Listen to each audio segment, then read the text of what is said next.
पाकिस्तान में बंटवारे के बाद से अब तक वहां के अल्पसंख्यकों के साथ कैसा सलूक होता आ रहा है, क्या आपने कभी इस पर गौर किया है? आज ये चौंकाने वाला खुलासा खुद पाकिस्तान के कैमरे से होगा। लेकिन उससे पहले यूएई के हिंदू मंदिर और पाकिस्तान के हिंदू मंदिर पर यह छोटी सी तुलनात्मक स्टोरी देखिए।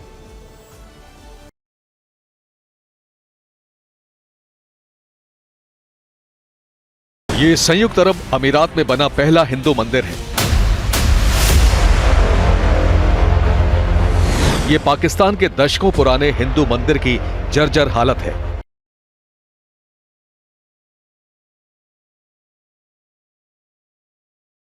यूएई में हिंदुओं की आस्था का कितना सम्मान,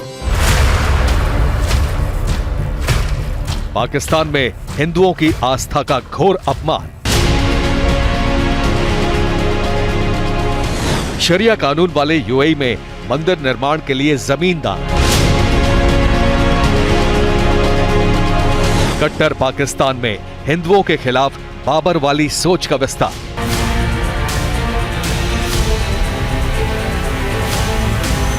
दो इस्लामिक राष्ट्र, लेकिन सोच में यूएई के आसपास भी नहीं पाकिस्तान। अब हम आपको बता दें कि पाकिस्तान में किस शहर का कौन सा मंदिर है, निर्माण कब हुआ था, इसे क्यों तोड़ा गया और हिंदुओं से पाकिस्तानी अत्याचार पर यह बड़ा खुलासा किसने किया है। यह शिव मंदिर है जिसका निर्माण लाहौर में 1920 में हुआ था। लाहौर में मंदिर मार्केट है, यहां शिव मंदिर यहीं स्थित है। फिर 1992 में बाबरी विध्वंस का इस शिव मंदिर पर असर हुआ था। 1992 में बदले की आग में लाहौर के इस शिव मंदिर को तोड़ा गया था। तब से कई बार लाहौर के इस शिव मंदिर पर हमले हो चुके हैं। नफरती लोगों ने शिव मंदिर के बगल में गुरुद्वारे को भी नहीं बख्शा है। यह खुलासा पाकिस्तान में नायला पाकिस्तान रिएक्शन नाम के एक यूट्यूब चैनल ने किया। अब देखिए लाहौर में शिव मंदिर पर यह खास रिपोर्ट। अब चलिए लाहौर में बने इस शिव मंदिर के अंदर और देखिए वहां कई बार के हमलों के बाद इसकी कैसी हालत हो चुकी है। असल में शिव मंदिर की इस दीवार पर श्रीमद् भागवत गीता का श्लोक लिखा हुआ है, लेकिन अब यह भी पूरा पढ़ने में नहीं आ रहा। यहां से गर्भगृह भी लेकर चलेंगे, लेकिन उससे पहले इस मंदिर की 1920 वाली तस्वीर देखिए। तब इसकी सुंदरता देखने लायक थी, लेकिन आज ये कूड़े कचरे का ढेर बना दिया गया है। अब गर्भगृह के अंदर की हालत देखिए। कहा जा रहा है कि मंदिर पर बार बार होने वाले हमलों के कारण ही यहां रहने वाले अल्पसंख्यक हिंदू डरकर कहीं और पलायन कर गए। जो बचे या तो उनका जबरन धर्म परिवर्तन करा दिया गया या खौफ में उन्होंने अपना मुस्लिम नाम रख लिया और इस तरह से उनकी हिंदू पहचान मिट गई। All Pakistan Hindu rights movement के 2014 में किए गए एक सर्वे में पता चला कि 1947 में बंटवारे के बाद पाकिस्तान में जहां 428 मंदिर थे, वहां अब 20 मंदिर ही बचे हैं। बाकी 408 मंदिरों को तोड़ दिया गया है। ज़मीनें कब्जा करके वहां मस्जिद, स्कूल या कब्रिस्तान बना दिए गए। यह पाकिस्तान का सच है, जबकि यूएई भी इस्लामिक राष्ट्र है, लेकिन उसने भव्य मंदिर बनवाया। पीएम मोदी ने उसका उद्घाटन किया। वो कतर भी गए और अरब देशों में भारत की बढ़ती साख को देखकर पाकिस्तान के युवा पीएम मोदी के मुरीद हो गए।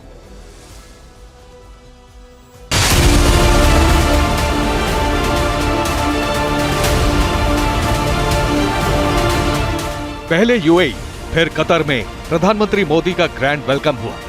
कतर के अमीर ने पीएम मोदी का रेड कारपेट वेलकम किया तो पाकिस्तान परेशान हो उठा। खुद के बारे में सोचने लगा कि इस्लामिक देशों में भारत का इतना सम्मान क्यों हो रहा है, उसे वहां ये इज्जत क्यों नहीं मिलती। पाकिस्तान के आम लोगों को इसका जवाब भी मालूम है। वो जानते हैं कि पीएम मोदी भारत का नेतृत्व निश्चल मन से करते हैं और वो भारत को आगे ले जाने के लिए जी जान से लगे हैं। जबकि पाकिस्तान की सरकार की न कभी नीयत सही रही, न कोई नीति सही थी। इंटरनेट का जमाना है, पढ़ा लिखा युवा सच की पड़ताल खुद कर लेता है, वो एजेंडे में नहीं फंसता। पाकिस्तान के ऐसे कुछ युवा भी पीएम मोदी के नेतृत्व में भारत की तरक्की को देख और सुन रहे हैं, उन्हें पसंद करते हैं। वहां के कई मुस्लिम युवक आज पीएम मोदी के मुरीद हैं, उन्हें अपना आदर्श मानने लगे हैं। पाकिस्तान की ये आवाजें बताती हैं कि उन्हें अब सेना की गुलामी नहीं चाहिए, उन्हें नवाज की सरपरस्ती नहीं चाहिए, उन्हें तरक्की करनी है और इसके लिए उन्हें पीएम मोदी जैसा दमदार लीडर चाहिए।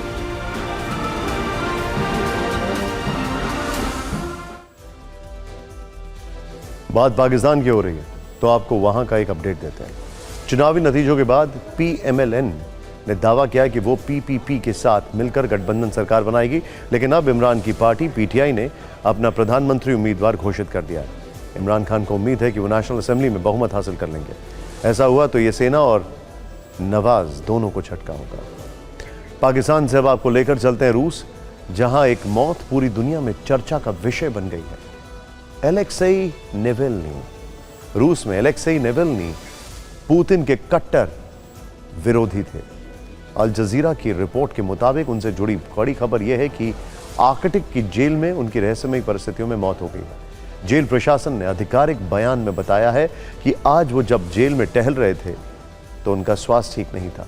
उन्होंने तबीयत ठीक नहीं होने की जानकारी दी थी, जिसके बाद वो बेहोश हो गए थे। लेकिन उनकी मौत से जुड़ा क्या यह अंतिम सत्य है? क्योंकि वो पहले भी निशाने पर रहे। साल 2020 में उन्हें साइबेरिया में जहर देकर मारने की खबर सामने आई थी और तब भी इसके लिए पुतिन पर उनके विरोधियों ने आरोप लगाए थे।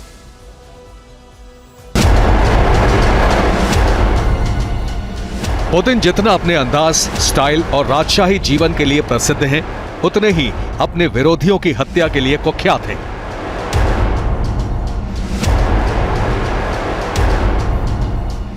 करीब 25 साल से रूस की सत्ता की बागडोर अपने हाथ में रखने वाले पुतिन पर अब अपने सबसे बड़े विरोधी की हत्या का आरोप लगा है। ये थे रूस के विपक्षी नेता और पुतिन के सबसे बड़े आलोचक एलेक्सी नेवेलिनी। ये एलेक्सी नेवेलिनी का आखिरी वीडियो है। 10 जनवरी 2024 को नेवेलिनी मॉस्को से 1000 किलोमीटर दूर आर्कटिक की खार्प जेल में बंद थे और वीडियो कॉन्फ्रेंसिंग के जरिए उनकी कोर्ट में पेशी हुई थी।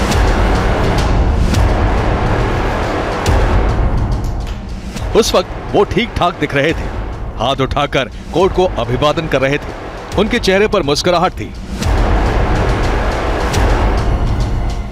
इसके बाद उन्हें किसी ने नहीं देखा। जनवरी महीने में नेवेलिनी का जेल ट्रांसफर कर दिया गया। नेवेलिनी को यमालो नेनेट्स की जेल में कैद कर दिया गया। जेल प्रशासन के मुताबिक 16 फरवरी को वो टहल कर लौटे। टहलने के बाद अचानक बेहोश हो गए। डॉक्टर उनकी जान नहीं बचा पाए। मौत के कारणों की जांच की जा रही है। नेवेलिनी की उम्र 47 साल थी। नेवेलिनी 2021 में ही रूस लौटे थे और पुतिन के खिलाफ चुनाव लड़ने की तैयारी कर रहे थे, लेकिन कट्टरपंथ भड़काने के आरोप में उन्हें 19 साल की सजा दी गई थी।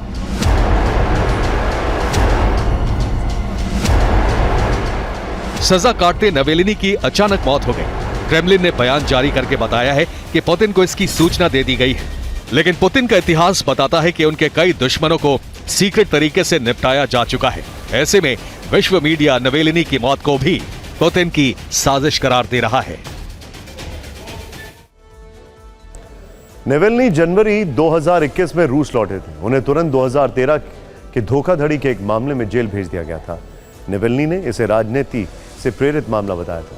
ये नेवेल्नी ही थे जिन्होंने खुलकर पुतिन के यूक्रेन के खिलाफ युद्ध छेड़ने के फैसले का विरोध किया था। रूस की जनता को पुतिन के फैसले के खिलाफ खड़ा करने के लिए अभियान चलाया था। नेवेल्नी पर 2017 में जानलेवा हमला हुआ था। साल 2018 में राष्ट्रपति चुनाव में खड़ा होने का ऐलान किया था, लेकिन धोखाधड़ी के आरोप लगाकर उन्हें 30 दिन जेल में डाल दिया गया। उस वक्त भी नेवेल्नी ने पुतिन के खिलाफ बड़ा अभियान चलाने का ऐलान किया था। नेवेल्नी के समर्थक उन्हें रूस की राजनीति का भविष्य मानते थे। अमेरिका के विदेश मंत्री ने नेवेल्नी की मौत को शक की नजरों से देखा। उन्होंने जो बयान दिया आपको जरूर देखना चाहिए। Fear of one man only underscores the weakness and rot at the heart of the system that Putin has built. Russia's responsible for this. We'll be talking to the many other countries concerned about Alexei Navalny, especially if these reports bear out to be true. UK के विदेश मंत्री David Cameroon ने भी नेवेल्नी की अचानक हुई मौत पर चिंता व्यक्त की है। यूके भी उनकी मौत को साजिश के एंगल से देख रहा है। डेविड कैमरून ने लिखा, नेवेल्नी ने भ्रष्टाचार के खिलाफ बहादुरी से लड़ाई लड़ी। पुतिन के रूस ने उनके खिलाफ मनगढ़ंत आरोप लगाए, उन्हें जहर दिया, उन्हें आर्कटिक की जेल में भेज दिया। अब उनकी दुखद मृत्यु हो गई। जो कुछ भी हुआ उसके लिए पुतिन को जवाब देना होगा। किसी को भी पुतिन के शासन की भयानक प्रकृति पर संदेह नहीं करना चाहिए। लेकिन अब वापस आते हैं, भारत की खबर की बात करते हैं। खबर बिहार की, पलटी मार सियासत की। राजनीति बुलेट स्पीड से बदल सकती है। बिहार इसका लेटेस्ट उदाहरण है। पहले नीतीश कुमार पलटी मारकर बीजेपी के साथ चले गए थे, लेकिन 20 दिन के अंदर ही पटना में नीतीश कुमार की पलटी मार सियासत की फिर से चर्चा शुरू हो गई है। नीतीश कुमार को लेकर एक बार फिर सवाल पूछे जा रहे हैं। क्या वो फिर से महागठबंधन में वापसी कर सकते हैं? क्या वो फिर से लालू प्रसाद यादव से हाथ मिला सकते हैं? फिर से आरजेडी के साथ मिलकर सरकार बना सकते हैं? इन सारे सवालों ने 24 घंटे में ज्यादा तूल पकड़ा है। दरअसल कल विधानसभा में लालू यादव और नीतीश कुमार गर्मजोशी से मिले, और आज जब नीतीश कुमार की वापसी को लेकर वैशाली के फतेहपुर में लालू यादव से सवाल पूछे गए, तो उन्होंने जवाब में जो कहा उसने बिहार की राजनीति में नीतीश कुमार को लेकर सस्पेंस बढ़ा दिया। ये रिपोर्ट देखें। नीतीश कुमार विधि द्वारा स्थापित भारत के संविधान के प्रति सच्ची श्रद्धा और निष्ठा रखूंगा। 20 दिन पहले नीतीश कुमार ने लालू यादव का साथ छोड़ा, बीजेपी के साथ चले गए। लेकिन 3 हफ्ते में ही बिहार की सियासी गलियों से जो तस्वीरें आ रही हैं, जैसे बयान दिए जा रहे हैं, उससे बिहार की पलटी मार राजनीति को लेकर अटकलें नए सिरे से लगने लगी हैं। चर्चाएं तेज हैं कि नीतीश कुमार का मन लग नहीं रहा। ऐसे में अगर वो पलटी मार लें तो लालू यादव स्वागत के लिए खड़े हैं। फिर मौका देंगे, आएंगे तो अब आएंगे तो देखेंगे, मौका दे सकते। दरवाजा खुला हुआ है नीतीश जी के लिए, क्या खुला ही रहता है दरवाजा में, क्या कर। लालू यादव के 2 वाक्य और 9 शब्दों में बिहार की फ्यूचर पॉलिटिक्स के सारे संकेत छिपे हैं। आरजेडी अध्यक्ष ने कहा, अब आएंगे तो देखेंगे, यानी वो कहना चाहते हैं कि अगर नीतीश फिर से पलटी मार लें तो बात बन सकती है। लालू ने दूसरी बात कही, खुला ही रहता है दरवाजा, यानी लालू कह रहे हैं कि अगर नीतीश वापसी करना चाहें तो उनके लिए कोई रुकावट नहीं है। ये उसी तरह की बात है जिसमें सियासत के खिलाड़ी अक्सर कहते हैं, राजनीति में ना तो कोई स्थायी दुश्मन होता है और ना ही स्थायी दोस्त। नीतीश जी पारा बदल देते हैं। नीतीश जी का तो आदत है, उनको क्या बोले, बदल दिए। आरजेडी को बिहार की सत्ता से बेदखल होना पड़ा। तेजस्वी यादव को अपनी उप मुख्यमंत्री की कुर्सी तक गंवानी पड़ी। बावजूद इसके लालू प्रसाद यादव के मुंह से नीतीश कुमार के खिलाफ एक शब्द न निकला। बिहार विधानसभा में ही विश्वास मत की चर्चा के दौरान तेजस्वी यादव ने नीतीश कुमार के खिलाफ कड़े शब्दों का इस्तेमाल नहीं किया, उल्टे नीतीश कुमार की तेजस्वी ने तारीफ ही की। माननीय मुख्यमंत्री जी हमारे लिए आदरणीय थे, हैं और हमेशा रहेंगे। हम इनकी इज्जत हमेशा करते आए हैं और करते रहेंगे। नीतीश कुमार को लेकर तेजस्वी यादव और आरजेडी के इस रुख की वजह से कई सवाल पूछे गए। सवाल ये कि आखिर नीतीश को लेकर आरजेडी नेताओं के तेवर नरम क्यों हैं? कहीं इसका कनेक्शन भविष्य की उन संभावनाओं से तो नहीं है जिनका इशारा लालू यादव ने खुलेआम कर दिया है। दरवाजा खुला हुआ है नीतीश जी के लिए, क्या खुला ही रहता है दरवाजा में, क्या कर। वैसे नीतीश को लेकर नरमी सिर्फ बातों में नहीं है। राजनीति की पलटबाजी के बाद जब लालू यादव का नीतीश कुमार से आमना सामना हुआ तो तल्खी नहीं दिखी। दोनों ने मुस्कुराकर दुआ सलाम की, हालचाल पूछा। ये कल की तस्वीर है जब लालू यादव अपने बेटे तेजस्वी यादव के साथ विधानसभा पहुंचे थे। इस छोटी सी मुलाकात के 24 घंटे के अंदर लालू यादव ने नीतीश के लिए दरवाजा खुला होने की बात कह दी। लालू यादव ने दरवाजे खुले होने की बात कही तो जेडीयू की तरफ से तुरंत रिएक्शन आया। जेडीयू के प्रवक्ता निखिल मंडल ने सोशल मीडिया प्लेटफॉर्म पर लिखा, क्या कीजिएगा, हमारे नेता नीतीश कुमार जी की शख्सियत ही ऐसी है, हर कोई उनके साथ रहना चाहता है, पर अब कहीं नहीं जाने वाले हैं हम लोग, पर अब कहीं नहीं जाने वाले हैं हम लोग, और ये अब कब तक है ये सवाल है। थोड़ी देर बाद जेडीयू के एक और प्रवक्ता नीरज सिंह सामने आए। नीरज सिंह ने आरजेडी और लालू यादव पर तीखे शब्दों का इस्तेमाल किया। नीरज सिंह ने कहा, आरजेडी का शटर हमेशा के लिए बंद हो गया है, दरवाजे खुले नहीं हैं, उन पर ताले लगा दिए गए। माननीय लालू प्रसाद जी राजनीति में दरवाजा खुलने की बात करते हैं। आपका तो अस्थायी रूप से शटर गिरा दिया गया। माननीय नीतीश कुमार जी ने जो दरवाजा आपका बंद कर दिया, इसमें अलीगढ़ का ताला लग गया है। यहाँ लागी राहुल माया। कहाँ लुटेरे के पास जाएंगे? उन लोगों ने तो लूट लिया पूरा Bihar.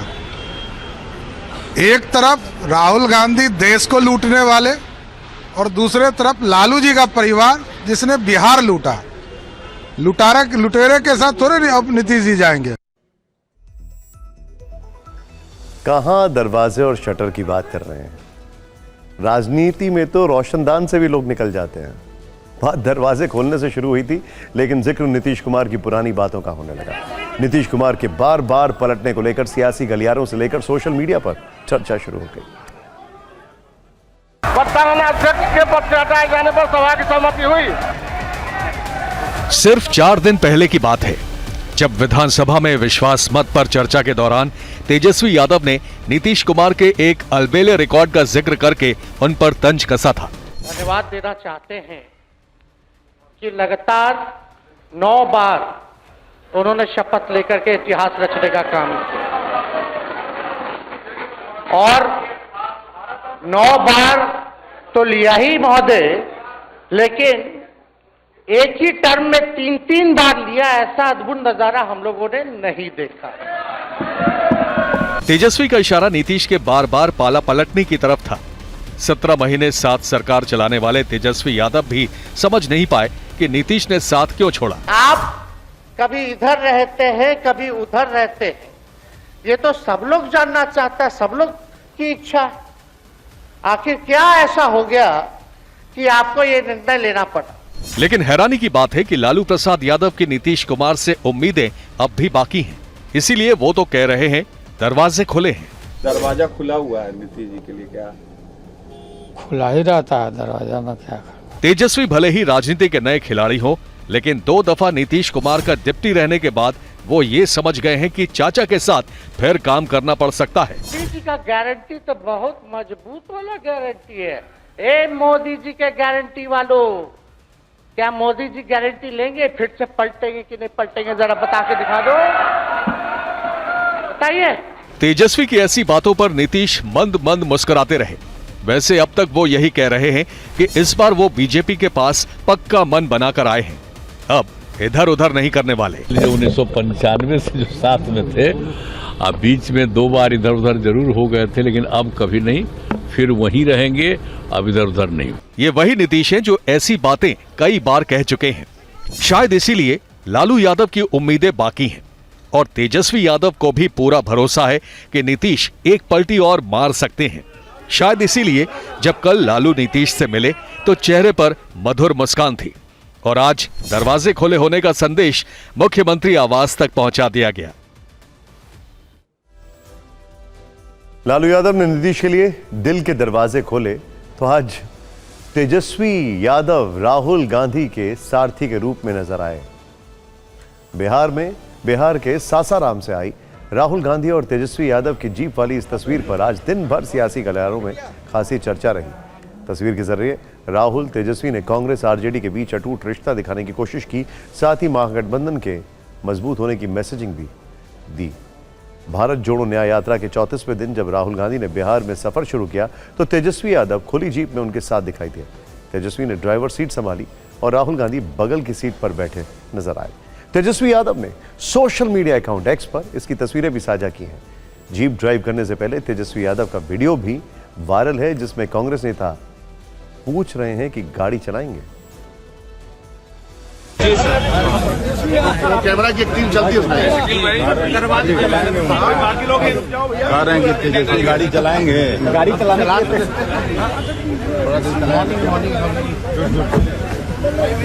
Okay 5 minute to drive. हाँ आप बैठ जाओ बिटिया।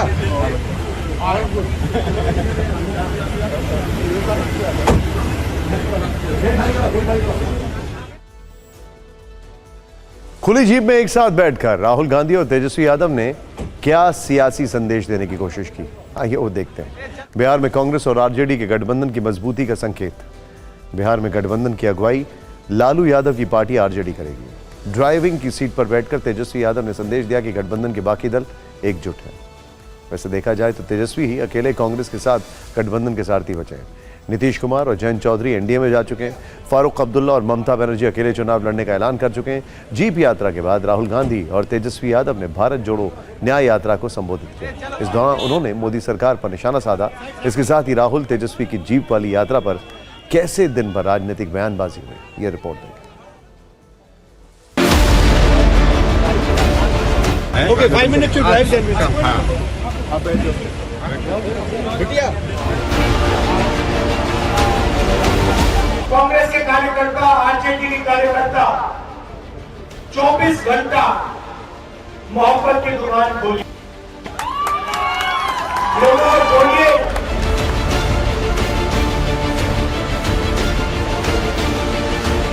मोदी जी जो हैं वो झूठ बोलने के फैक्ट्री हैं।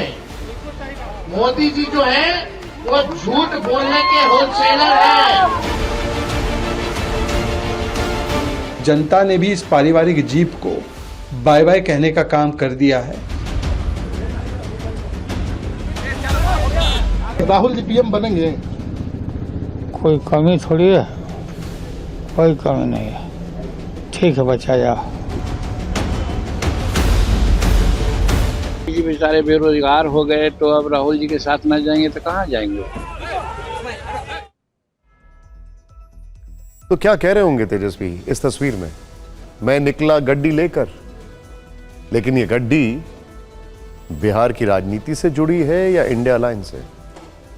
आज राहुल गांधी की भारत जोड़ो न्याय यात्रा बिहार से यूपी में प्रवेश कर चुकी है। प्रियंका गांधी को भी आज यात्रा में शामिल होना था। उन्होंने सोशल मीडिया पर जानकारी दी कि बीमारी की वजह से अस्पताल में भर्ती होना पड़ा। थोड़ा बेहतर होते ही मैं यात्रा में जुड़ूंगी। यूपी के मेरे सहयोगियों और प्यारे भाइयों को शुभकामनाएं देती हूं। तेजस्वी यादव को लेकर एक बड़ी खबर आई है। बिहार सरकार ने तेजस्वी यादव और आरजेडी के 2 पूर्व मंत्रियों के विभागों के फैसलों की समीक्षा के आदेश दिए हैं। इनमें डिप्टी सीएम के तौर पर तेजस्वी यादव के 4 विभाग स्वास्थ्य, पथ निर्माण, नगर विकास एवं आवास और ग्रामीण कार्य विभाग शामिल है। बिहार सरकार ने मौजूदा वित्त वर्ष में लिए गए सभी फैसलों पर रोक लगाई है। विश्वास मत पर चर्चा के दौरान मुख्यमंत्री नीतीश कुमार ने आरजेडी के मंत्रियों को के विभागों की फाइल खोलने की बात कही थी। अब खबर लोकसभा चुनाव से पहले संदेश खाली पर जारी सियासी हंगामे की। इस शो में हमने आपको कल दिखाया था कि सच क्या है, आपको महिला पीड़ितों का दर्द भी सुनाया। अब सवाल है कि क्या संदेश खाली पश्चिम बंगाल में अगला लालगढ़ बनने जा रहा है? संदेश खाली मामले की तुलना लालगढ़ से क्यों हो रही और वहां क्या हुआ था, यह हम आपको आगे बताएंगे। पहले आज का अपडेट। आज सुबह बीजेपी की 6 सदस्यीय हाई पावर जांच टीम संदेश खाली में पीड़ित महिलाओं से मिलने पहुंची, लेकिन पुलिस ने उनको रास्ते में ही रोक दिया। संदेश खाली में उस जगह जाने से रोक दिया गया जहां वो पीड़ितों का दर्द जानना चाहते थे। बीजेपी का आरोप है कि टीएमसी नेता शेख शाहजहां और उसके गुर्गे महिलाओं का बलात्कार करते थे। इन तथ्यों की जांच के लिए दिल्ली से बीजेपी की ये टीम बंगाल पहुंची। आगे क्या हुआ, आप ये रिपोर्ट देखें। तो आप दिखा दीजिए कौन लोग बात कर रहे हैं। तो आप देख सकते हैं यहाँ महिला फिर से बैठे हुए हैं और जिनके मुंह में संदेश खाली आइलैंड से 6 किलोमीटर दूर जब बीजेपी की जांच कमेटी को रोक दिया गया तो फिर इन्होंने वीडियो कॉल के जरिए पीड़ित महिलाओं से बात की, उनका दर्द जाना, उनका हाल पूछा। वो बेटियां और महिलाएं संदेश खेड़ा की थीं, जिनके साथ शाहजहां शेख के गुंडों ने अत्याचार किए हैं, सेक्सुअल एक्सप्लॉयटेशन किया है और ये धमका करके नहीं आओगे तो हस्बैंड को गोली मार दिया जाएगा। पुलिस ने इनको रोके जाने के पीछे धारा 144 और सुरक्षा का हवाला दिया। जिस वक्त ये सब चल रहा था तब टीवी 9 की टीम भी मौके पर थी। यहाँ पे रैफ खड़ी है और इसी जगह पे उनको रोका गया है। एक तरफ यहाँ पे बड़ा बैरिकेड लगा हुआ है, आप देख सकते हैं। इसका उस तरफ संदेश खाली है जहाँ पे ये जो हाई पावर कम्युनिटी का टीम है उसको रोका जा रहा है जाने से। कोलकाता से ये कमेटी सुबह 9 बजे रवाना तो हुई, लेकिन रामपुर में ठीक उसी जगह तक पहुंच पाई जहां कल शुभेंदु अधिकारी को भी रोका गया था। जब पुलिस वाले नहीं माने, पीड़ितों तक नहीं पहुंचने दिया, तो बीजेपी की हाई पावर कमेटी के सदस्य वहीं धरने पर बैठ गए। हम बड़ी शांति के साथ पीड़िता से मिलने जा रहे थे, लेकिन हमको मिलने जाने नहीं दिया। ये तो अन्याय है। सही साबित होती है कि यहाँ की सरकार जो है वो इन गुंडों को संरक्षण दे रही है और इन गुंडों की शह के, इन गुंडों की जो है बदौलत हमारी महिलाएं, हमारी जो बहनें हैं वो अत्याचार सह रही हैं। मुख्यमंत्री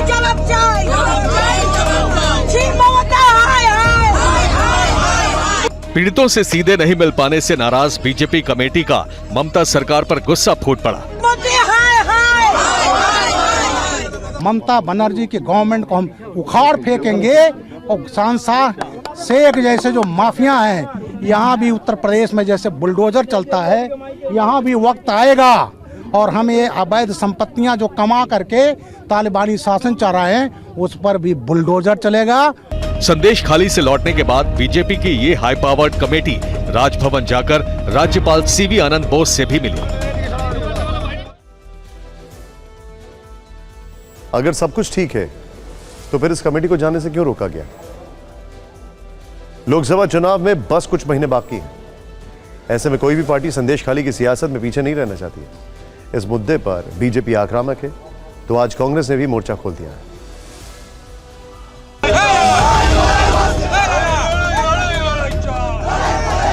बीजेपी की कमेटी के दौरे के बाद दोपहर में अधीर रंजन चौधरी के नेतृत्व में कांग्रेस का एक दल संदेश खाली पहुंचा। वो भी पीड़ितों से मिलना चाहते थे, लेकिन जैसे बीजेपी की टीम को पुलिस ने रामपुर में रोका, वैसे ही कांग्रेस के प्रतिनिधि मंडल को भी आगे नहीं बढ़ने दिया गया। लिहाजा वो भी धरने पर बैठकर नारेबाजी करने लगे। अधीर रंजन चौधरी और ममता का राजनीतिक बैर पुराना है। वो अक्सर उन पर निशाना साधते रहते हैं। आज भी वो मुख्यमंत्री पर हमलावर रहे। You are a Bengali queen of cruelty. আপনি বাংলার নৃশংসতার এক রানী ক্ষমতা। বাংলার মুখ্যমন্ত্রী বারবার বাংলার মানুষকে ধোঁকা দিয়েছে।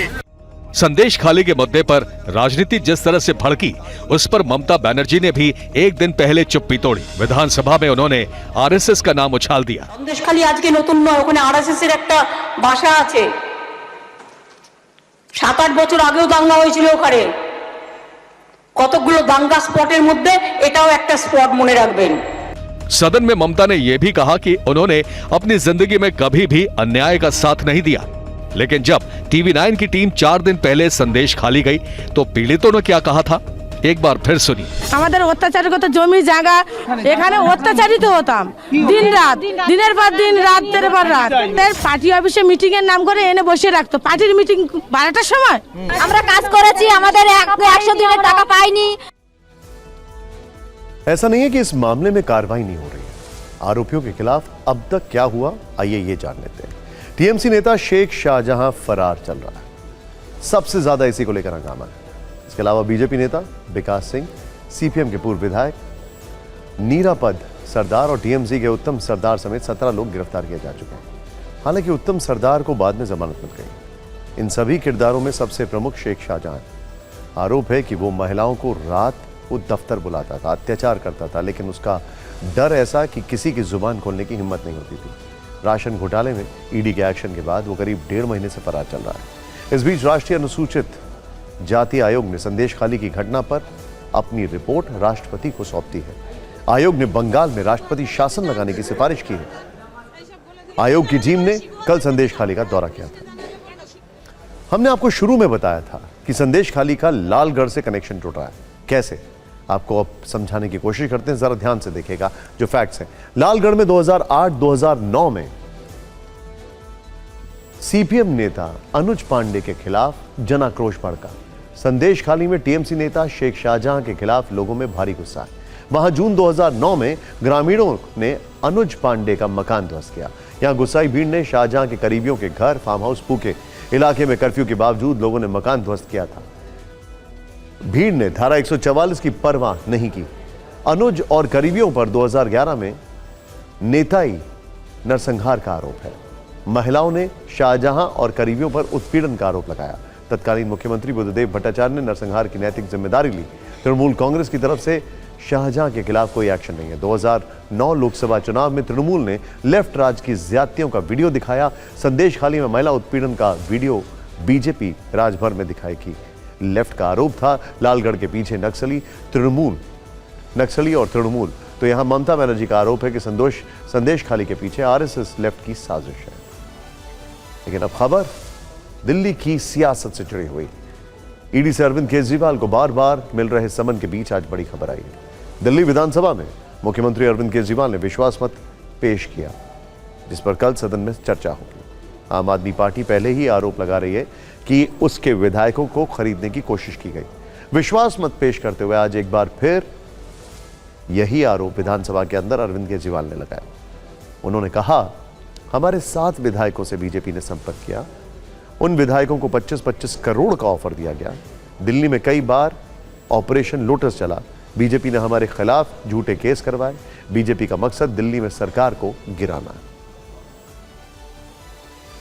का मकसद दिल्ली के अंदर सरकार गिराना है, क्योंकि इन्हें पता है कि दिल्ली में चुनाव तो जीत नहीं सकते, पूरी जिंदगी में भी नहीं जीत सकते दिल्ली में चुनाव।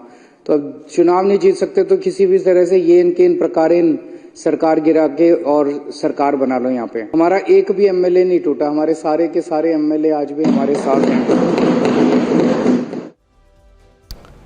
और आइए अब आपको दिखाते हैं इलेक्शन टॉप 9। बिहार से यूपी पहुंची भारत जोड़ो न्याय यात्रा में शामिल नहीं हो पाई प्रियंका गांधी, तबीयत खराब होने की वजह से अस्पताल में भर्ती। पूरे बिहार में जन विश्वास यात्रा निकालेंगे तेजस्वी यादव। 20 फरवरी को मुजफ्फरपुर से होगी शुरुआत। झारखंड के मुख्यमंत्री चंपई सोरेन ने शिबू सोरेन से मुलाकात की। मंत्रिमंडल विस्तार के बाद आवास पर जाकर मिले। कांग्रेस का बड़ा दावा, पार्टी के 4 बैंक खाते फ्रीज किए गए। सूत्रों के हवाले से आयकर विभाग की सफाई, कोई खाता फ्रीज नहीं। 21 फरवरी को ट्राइब्यूनल में सुनवाई होगी। एआईएमआईएम प्रमुख असदुद्दीन ओवैसी ने बिहार से नीतीश कुमार पर साधा निशाना। कहा, इतनी बार रंग बदल चुके हैं कि इन्हें देखकर गिरगिट भी शर्मा जाए। बीजेपी अध्यक्ष जेपी नड्डा ने पार्टी की नेशनल कन्वेंशन एग्जीबिशन का उद्घाटन किया। दिल्ली के भारत मंडपम में लगाई गई प्रदर्शनी। कर्नाटक की कांग्रेस सरकार ने पेश किया बजट। राज्य में वक्फ प्रॉपर्टी के विकास के लिए 100 करोड़ का आवंटन। संदेशखाली हिंसा में घायल हुए बीजेपी प्रदेश अध्यक्ष सुकांत मजूमदार से मिले पूर्व क्रिकेटर सौरव गांगुली। अस्पताल जाकर उनका हालचाल जाना। महाराष्ट्र के रत्नागिरी में नारायण राणे के बेटे नीलेश राणे की गाड़ी पर हमला। उद्धव गुट के विधायक भास्कर जाधव के समर्थकों पर आरोप।